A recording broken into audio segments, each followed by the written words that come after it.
So, as of the time that I am filming this, almost a dozen bombs have been sent to critics of Donald Trump.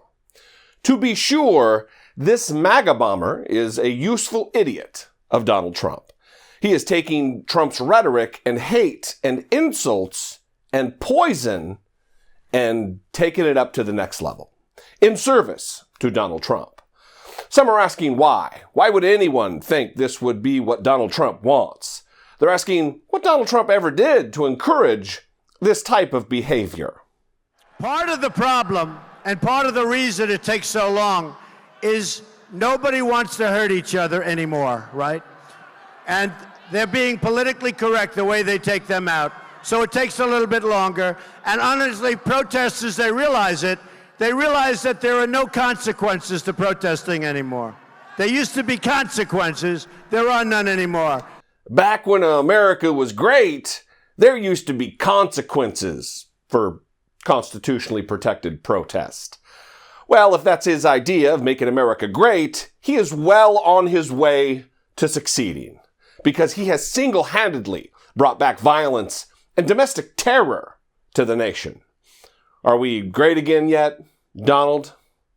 And while this is most assuredly an escalation, it was expected. Or does no one remember what happened just this August, a couple of months ago, when a Trump supporter in Encino, California, made a dozen or so calls to the Boston Globe, telling them that, quote, "You're the enemy of the people. We're going to kill every f***ing one of you." Huh? I wonder what would have put that idea in his head. Oh, I called the fake news the enemy of the people, and they are. And Donald Trump has cultivated this blind and dangerously loyal cult-like following, and even bragged about it. I have the most loyal people. Did you ever see that? Where I could stand in the middle of Fifth Avenue and shoot somebody and I wouldn't lose any voters, okay? It's like incredible. An alarming factor of all of this is how this problem of a president refuses to take any responsibility for his actions, refuses to dial back his hate and malevolent rhetoric at all. After the initial bombs were sent and found, Donald Trump was coerced by staff to give a robotic and poorly read statement calling for unity. In these times, we have to unify.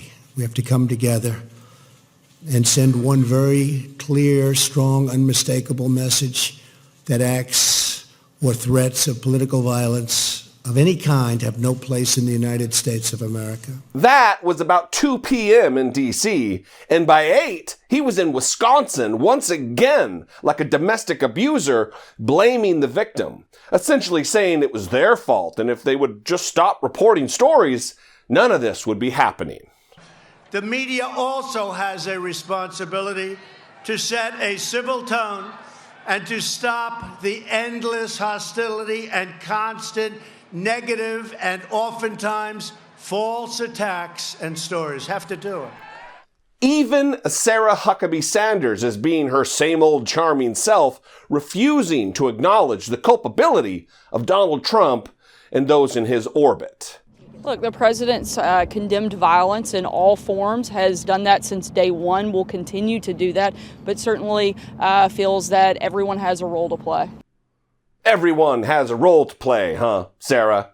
Is the constitutionally protected free and independent press encouraging violence? Are journalists doing anything but their jobs? What do you think it would be like in this country if the media, and even people like me, were around to do their jobs, holding the powerful accountable, shining a light through press coverage on scandal and overreach, and in the case of Trump's administration, human rights abuses? Imagine if the only trusted or authorized news source was the government. If it were Donald Trump alone who controlled what got reported, what information got disseminated. Look, there are countries like that all over the world, but they aren't the United States of America. You know, another really puzzling thing about all of this is the same group of nutters and conspiracists who have deep distrust of the government are the ones who take Donald Trump at his unreliable word for every single thing.